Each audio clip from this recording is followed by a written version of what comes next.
Muraho neza, nitwa Abineza Dorcas, ndi kumwe na mugenzi wanjye na gato Angelique. Mureke dutangire Ange atubwira igitumye turi hano. Murakoze. Ikintu kiduteranije hano ni ukwibutsa urubyiruko uburyo twakwitwara muri ibi bihe turi kwibuka ku nshuro ya 31 Jenoside yakorewe Abatutsi muri Mata 1994, tunashishikariza urubyiruko kumenya imvugo zikoreshwa kuri Jenoside yakorewe Abatutsi. Tudatinze muri make, reka dutangire. Murabizi, muri Jenoside urubyiruko rwinshi cyane rwagizemo uruhare runini, kandi rero nkatwe nk'urubyiruko ni twebwe twakagombye gufata intambwe tugashishikariza abantu, tunarwanya ingengabitekerezo ya Jenoside, tukayirandurana n'imizi yayo yose. Ikindi kandi tunatangira amakuru ku gihe kuri bariya bose bahakana bakanapfobya Jenoside bavuga ko itabayeho, tukabashyikiriza ubuyobozi, barangiza rukabahanira urubakwiye. Hari ikindi kintu gikunzwe kugaragara ku mbuga nkoranyambaga nko kuri TikTok, Facebook, Instagram ndetse n'ahandi, ugasanga hari abantu baturutse nko hanze bari kuvuga nabi igihugu cyacu. Mureke ibintu twubatse tubisigasire nkatwe nk'urubyiruko. Niba hari ahantu ubonye umuntu ari kuvuga gutyo, tangira amakuru ku gihe, wibiceceka, kuko nubiceceka ni hahandi bizabyara ikindi kintu gikomeye. Maybe ko bitakongera kubyara Jenoside gusa, bishobora kubyara ikindi kintu ugasanga cyangije n'ubundi ibyo twari tumaze kugeraho. Reka mugenzi wanjye Dorcas adufashe kumenya imivugire. Ese ni gute dushobora kuvuga kuri Jenoside yakorewe Abatutsi, amagambo dushobora gukoresha? Murakoze. Urubyiruko rwinshi usanga hari ukuntu uvuga ikintu utakizi ugasanga urakizize. Menya imivugire ikoreshwa kuri Jenoside yakorewe Abatutsi. Nibavuga kwibuka Jenoside yakorewe Abatutsi ku nshuro ya 31, bavuga kwibuka ku nshuro ya 31 Jenoside yakorewe Abatutsi. Ndumva abenshi mutari guhita mukurura iryo tandukaniro ry'ini bavuga mvuze n'abavuga.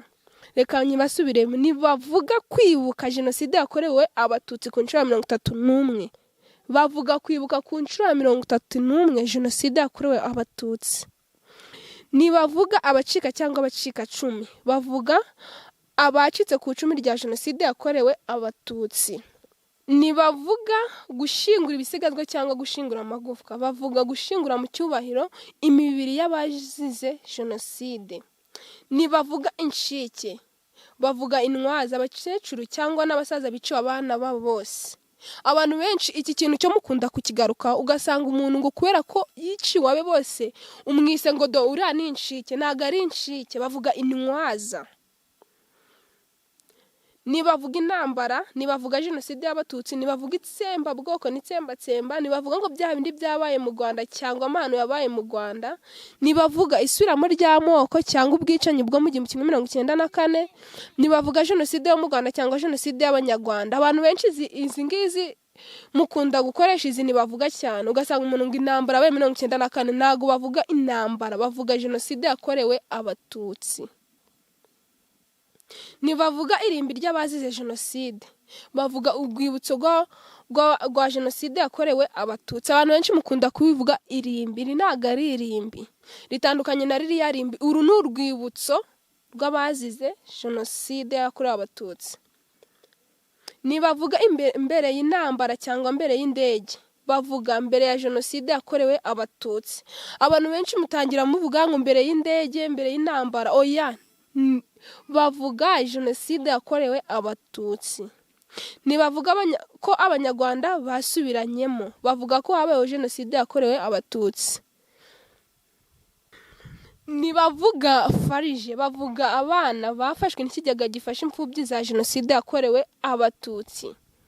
Nibavuga ko hari ibyagwiriye igihugu, bavuga Jenoside yakorewe Abatutsi. Nibavuga itsemba Abatutsi cyangwa itsemba bwoko, bavuga Jenoside yakorewe Abatutsi. ntibavuga ubwicanyi, amabi, amahano yose yo kwakira, bavuga jenoside yakorewe abatutsi.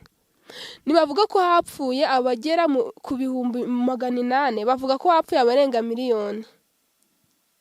Ntibavuga gutaburura, bavuga gushakisha imibiri y'abazize jenoside yakorewe abatutsi. Abantu benshi iki kintu mukunda kukigarukaho, urubyiruko rwinshi ugasanga ngo bari gutabura ngo imirambo, ntago bari gutabura, bavuga gushakisha imibiri y'abazize jenoside yakorewe abatutsi.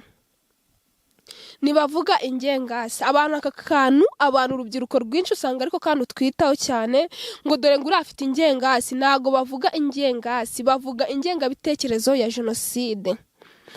Bavuga kubungabunga ibimenyetso by'abazize jenoside, ntibavuga kubika neza ibimenyetso by'abazize jenoside. Wumva iki kintu? Hari ukuntu muvuga ngo bari kubika neza ibimenyetso, bavuga kubungabunga ibimenyetso by'abazize jenoside.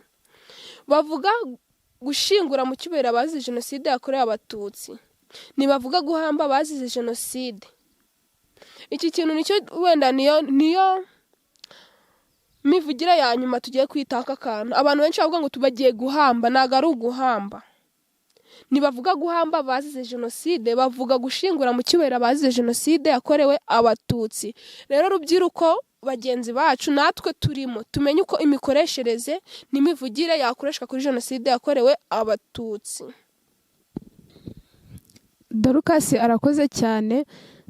Tunabibutsa, niba igihugu cyacu gishyizeho icyumweru cyo kwibuka, nshuti, twifotoza amafoto meza pe, aba ari meza cyane, tugafata video nziza, tugasohokera ahantu heza, tugakoresha amaniveriseri. Gusa mureke iki cyumweru ibyo byose tube tubiretse.